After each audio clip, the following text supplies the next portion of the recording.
18వ లోక్సభ సమావేశాలు కొలువుదీరింది. తొలి రోజు లోక్సభలో ఎంపీల ప్రమాణ స్వీకారం కొనసాగుతోంది. లోక్సభ సభ్యుడిగా ముందు ప్రధానమంత్రి నరేంద్ర మోదీ ప్రమాణ స్వీకారం చేయగా ఆ తర్వాత కేంద్ర మంత్రులు ప్రమాణం చేశారు. అనంతరం నూతనంగా ఎన్నికైన ఎంపీ సభ్యులతో ప్రోటెం స్పీకర్ మెహతా ప్రమాణ స్వీకారం చేస్తున్నారు.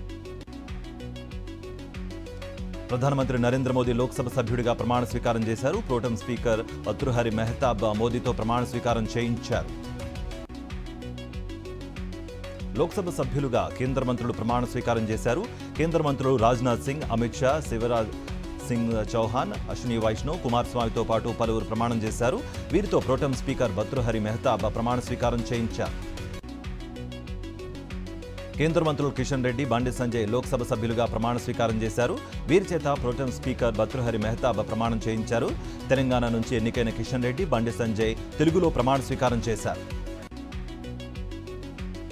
లోక్సభ సభ్యురాలిగా అరకు ఎంపీ తనుజ ప్రమాణ స్వీకారం చేశారు. ప్రోటెం స్పీకర్ భర్తృహరి మెహతాబ్ ప్రమాణం చేయించారు. 18వ లోక్సభ మొదటి రోజే విపక్షాల నిరసనలకు వేదికైంది. పార్లమెంట్ బయట ఇండియా కూటమి నేతలు ఆందోళన చేపట్టారు. రాజ్యాంగం ప్రతులను చేతపట్టుకుని నిరసన తెలియజేశారు. కాంగ్రెస్ అధ్యక్షుడు మల్లికార్జున ఖర్గే, సోనియా గాంధీ సహా విపక్ష కూటమి నేతలు ప్రొటెస్టులో పాల్గొన్నారు. ఏపీ కేబినెట్ తొలి సమావేశం ముగిసింది. సీఎం చంద్రబాబు తొలి సంతకాలకు కేబినెట్ ఆమోదం తెలిపింది. పెన్షన్ను 4,000 రూపాయలకు పెంచుతూ కేబినెట్ నిర్ణయించింది. డిఎస్సీ నోటిఫికేషన్కు మంత్రివర్గం ఆమోదం తెలిపింది. వైఎస్ఆర్ జిల్లా పులివెందులలో వైఎస్ఆర్సీపీ అధినేత వైఎస్ జగన్మోహన్ రెడ్డి పర్యటన 3వ రోజు కొనసాగుతోంది. పులివెందుల క్యాంపు కార్యాలయంలో పార్టీ నాయకులు, కార్యకర్తలతో భేటీ అయ్యారు. వైఎస్ జగన్ను కలిసేందుకు భారీగా కార్యకర్తలు తరలి వచ్చారు. వారి నుంచి వినతి పత్రాలు స్వీకరించారు వైఎస్ జగన్. కార్యాలయానికి వచ్చిన ప్రతి ఒక్కరిని కలుస్తూ అడిగిన వారికి ఫోటో తీసుకునే అవకాశం ఇస్తూ వారిని ఆప్యాయంగా పలకరించారు. తెలంగాణ సీఎం రేవంత్ రెడ్డి ఢిల్లీ చేరుకున్నారు. కాంగ్రెస్ హైకమాండ్ పెద్దలను రేవంత్ కలిసే అవకాశం ఉంది. కేబినెట్ విస్తరణపై హైకమాండ్తో చర్చించే ఛాన్స్ ఉంది. దీంతో పాటు ఇతర పార్టీల ఎమ్మెల్యేల చేరికపై చర్చించే అవకాశం కూడా ఉంది. మరోవైపు ఈ నెల 27తో పీసీసీ చీఫ్ పదవీకాలం ముగియనుంది. దీంతో కొత్త పీసీసీ ఎంపికపై పార్టీ పెద్దలతో చర్చించే అవకాశం ఉంది. అలాగే కేంద్ర మంత్రులను కూడా రేవంత్ కలిసే అవకాశం ఉంది. ఎమ్మెల్యేల అనర్హత పిటిషన్పై బీఆర్ఎస్ సుప్రీంకోర్టుకు వెళ్లనుంది. దానం నాగేందర్ కాంగ్రెస్లో చేరి 3 నెలలు పూర్తిగా వస్తున్న నేపథ్యంలో సుప్రీంకోర్టుకు వెళ్లే విషయంపై న్యాయ నిపుణులతో చర్చిస్తోంది బీఆర్ఎస్ అధిష్టానం. ఈ నెల 27న హైకోర్టులో దానం నాగేందర్ అనర్హత పిటిషన్పై విచారణ జరగనుంది. దానంతో పాటు పార్టీ మారిన ఎమ్మెల్యేలపై బీఆర్ఎస్ సుప్రీంకోర్టుకు వెళ్లనుంది. తెలంగాణలో భారీగా ఐఏఎస్ల బదిలీలు జరిగాయి. 44 మంది ఐఏఎస్లను బదిలీ చేస్తూ ఉత్తర్వులు జారీ అయ్యాయి. జీహెచ్ఎంసీ కమిషనర్ రొనాల్డ్ రోస్ బదిలీ అయ్యారు. అలాగే ట్రాన్స్కో సీఎండీగా రొనాల్డ్ రోస్, జీహెచ్ఎంసీ కమిషనర్గా ఆమ్రాపాలి బదిలీ అయ్యారు. జీఏడీ సెక్రటరీగా సుదర్శన్ రెడ్డి, ఫైనాన్స్ ప్రిన్సిపల్ సెక్రటరీగా సందీప్ కుమార్, టూరిజం ప్రిన్సిపల్ సెక్రటరీగా వాణి ప్రసాద్, స్టాంప్స్ అండ్ రిజిస్ట్రేషన్ కమిషనర్గా బుద్ధ ప్రకాష్ను బదిలీ చేస్తూ ఉత్తర్వులు జారీ అయ్యాయి. ఢిల్లీ ముఖ్యమంత్రి అరవింద్ కేజ్రీవాల్కు సుప్రీంకోర్టులో ఊరట దక్కలేదు. ఆయన దాఖలు చేసిన పిటిషన్పై విచారణ ఈ నెల 26వ తేదీకి వాయిదా పడింది. ట్రయల్ కోర్టు బెయిల్ ఆర్డర్పై హైకోర్టు స్టే ఇవ్వడాన్ని సుప్రీంకోర్టులో సవాల్ చేశారు కేజ్రీవాల్. తన బెయిల్ పునరుద్ధరించాలని కోరారు. అయితే హైకోర్టు ఉత్తర్వులు ఇచ్చిన తర్వాతే కేజ్రీవాల్ పిటిషన్ పరిశీలిస్తామని సుప్రీంకోర్టు స్పష్టం చేసింది. తెలంగాణలో ఇంటర్మీడియట్ అడ్వాన్స్డ్ సప్లిమెంటరీ ఫలితాలు విడుదలయ్యాయి. ఫలితాలను ఇంటర్ బోర్డు ఆన్లైన్లో విడుదల చేసింది. మే, జూన్ నెలల్లో అడ్వాన్స్ సప్లిమెంటరీ పరీక్షలు జరిగాయి. First year, second year vocational కోర్సుల ఫలితాలను ఒకేసారి విడుదల చేశారు.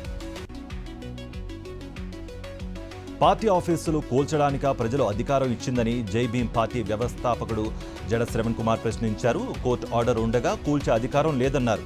టీడీపీ సెంట్రల్ కార్యాలయానికి అనుమతి ఉందా అని కూడా అడిగారు. టీడీపీ కార్యాలయాలకు పర్మిషన్ ఉంటే చూపించాలని అన్నారు. కరకట్ట మీద ఉన్న ఏ బిల్డింగ్కి అనుమతి లేదన్నారు. రూల్ ఆఫ్ లాని టీడీపీ ప్రభుత్వం ఉల్లంఘిస్తోందన్నారు. అచ్చెన్నాయుడు ఇచ్చిన స్టేట్మెంట్ ఎంత ప్రమాదకరమో 2029 ఎన్నికల్లో తెలుస్తుందని శ్రవణ్ కుమార్ హెచ్చరించారు. ఏపీలో డయేరియా విజృంభణ కలకలం రేపుతోంది. కాకినాడ జిల్లాలో డయేరియా వ్యాప్తి ఇంకా అదుపులోకి రాని పరిస్థితి కనిపిస్తోంది. కాకినాడ జీజీహెచ్లో 20 మంది డయేరియా రోగులకు చికిత్స జరుగుతోంది. ఇదే జిల్లాలో వేట్లపాలెంలోనూ డయేరియా బాధితుల సంఖ్య 40కి చేరింది. దాని బారిన పడి వాంతులు, విరోచనాలతో తీవ్ర అస్వస్థతకు లోనవుతున్న వారిలో చాలామంది మెరుగైన వైద్యం కోసం ప్రైవేట్ ఆసుపత్రులకు వెళుతున్నారు.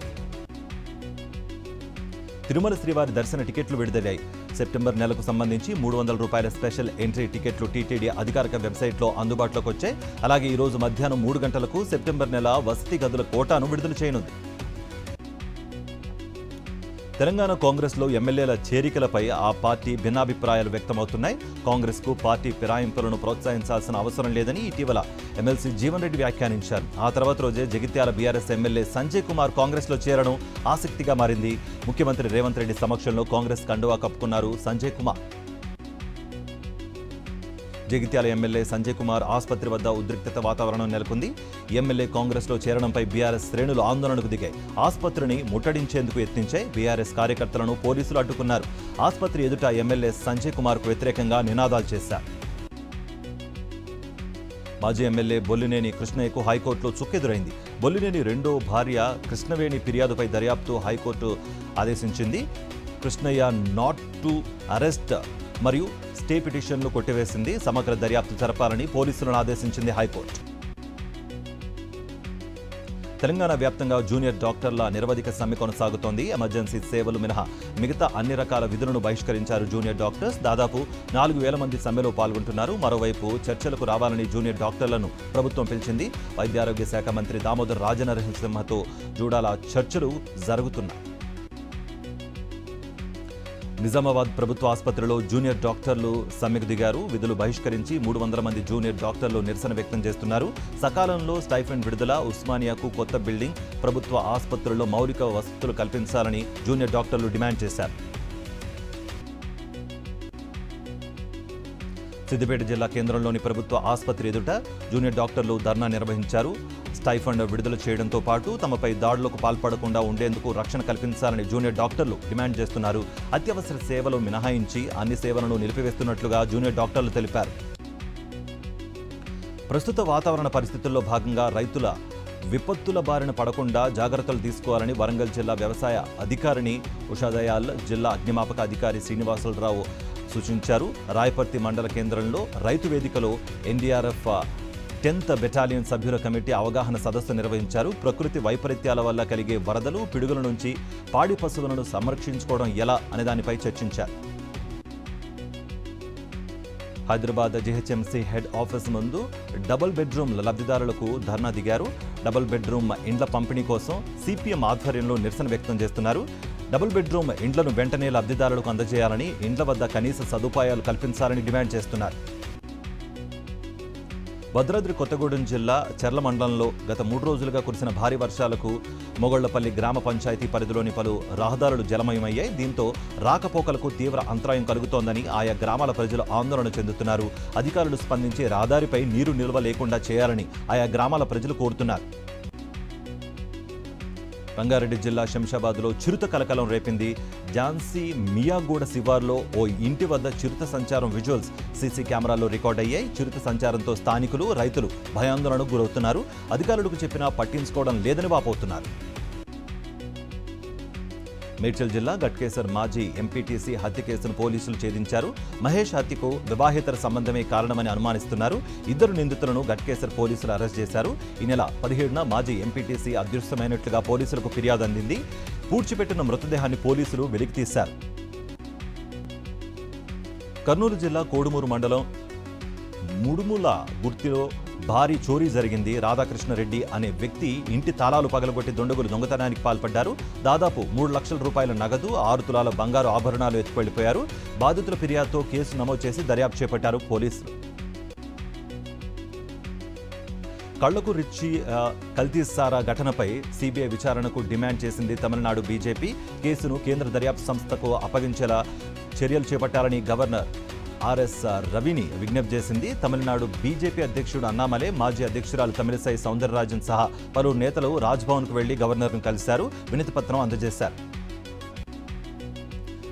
బెంగళూరులో ఐటీ ఉద్యోగులు, విద్యార్థులు, స్థానికులు వినూత్నంగా నిరసన తెలిపారు. రోడ్డుపై చెత్త, ఇసుక పేరుకుపోయి యాక్సిడెంట్లు అవుతున్నాయని, వరదలు వస్తున్నాయని ఏడాదిగా ఫిర్యాదులు చేస్తున్నా బెంగళూరు మున్సిపల్ అధికారులు పట్టించుకోవడం లేదంటూ ఆరోపిస్తున్నారు.